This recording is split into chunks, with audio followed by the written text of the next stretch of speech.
What is up, YouTube? It is your boy, Little Benji, and I'm here with Hoops HQ, and we're going to start bringing y'all a lot more content outside of just basketball highlights. Today, Kyrie Irving joined the First Take show. Apparently, he told them why he left the amazing situation he had going for him in Cleveland for the Celtics, who are now depleted of an entire roster. Apparently, he's gonna try to make sense of this whole situation.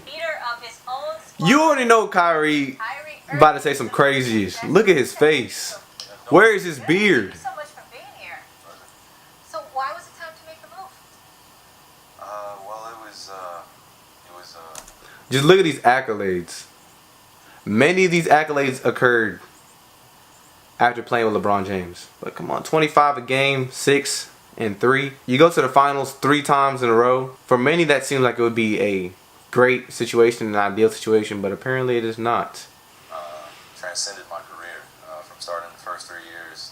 That was a picture in itself, and then the last 3 years. Look at this man without a beard. Think about those finite moments that have defined you as a player, as a man. You're very appreciative of it. Getting the chance to play with some unbelievable teammates, and had the chance to be with some unbelievable coaches as well. Got a chance to develop and evolve as a man, and I just felt it was best for my intentions to leave.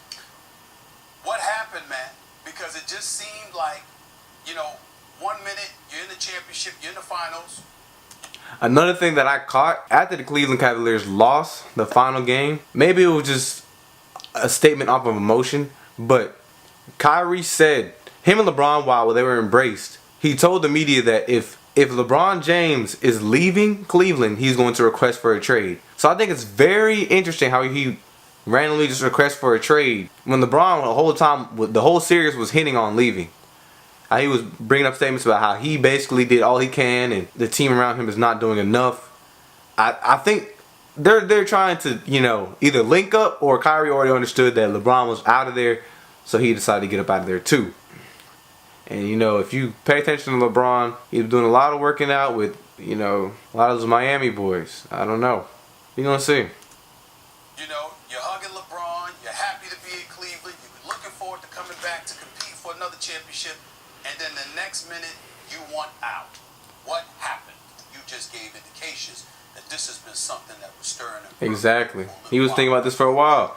I know him and LeBron were talking. LeBron was like, man, I'm out of here. Kyrie was like, all right, I'm not gonna be here if you're not here. I was just very patient within those moments. The importance wasn't in my ego or anything that existed from the reasons on why I would come into work every single day and not give 100%. I was raised.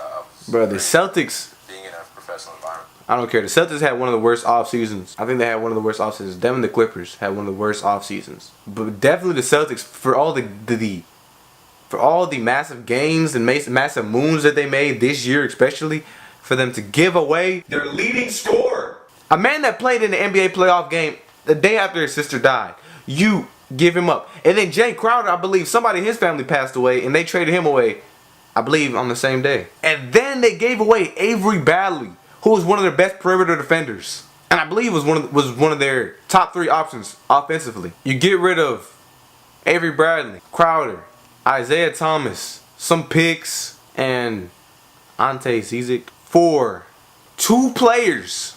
The Celtics are known for their grittiness and their defensive intensity. They lost all their defenders. They're bringing in 2 guys that require a lot of touches on the ball, and 2 guys that have not won anything on their own. What have they positively done other than that?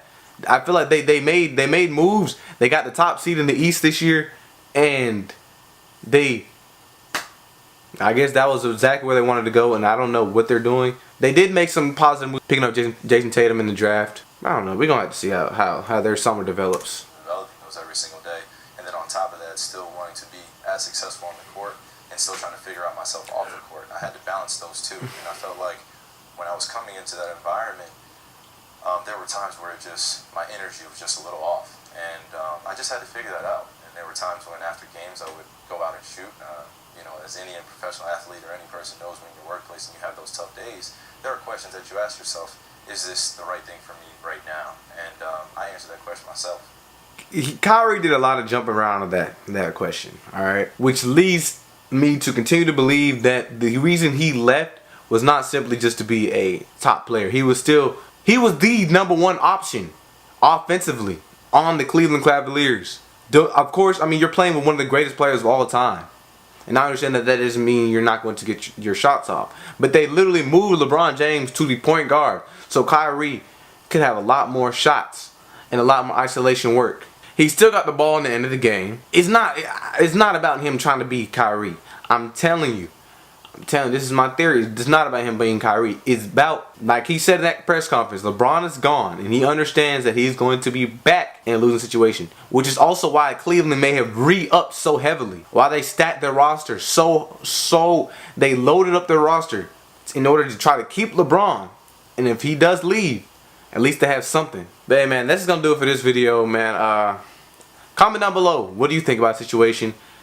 And if you enjoyed this video, please leave a thumbs up, share with your friends, subscribe. A lot more videos are going to come a lot more regularly. But yeah, it's Lil Benji and I'm here with Hoops HQ. Please check out all the links down in the description. Follow all the social medias. And we're out of here, man.